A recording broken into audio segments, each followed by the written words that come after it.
Hello everyone! In today's video, I'm going to show you how to transfer sold tickets on StubHub. First, log in to your StubHub account on the website or mobile app.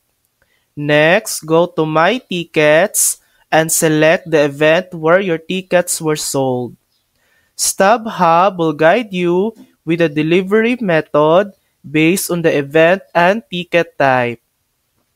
If it's a PDF ticket, upload the file directly to StubHub by clicking Upload Tickets.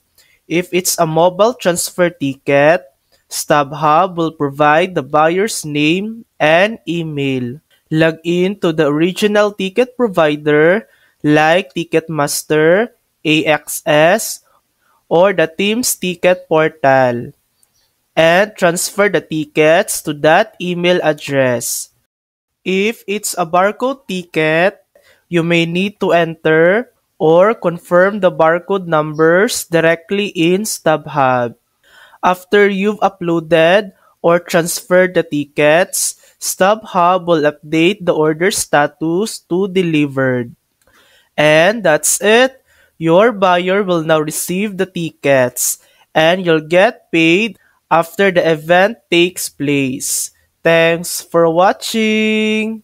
If this video helped you, please like and subscribe for more helpful tutorials.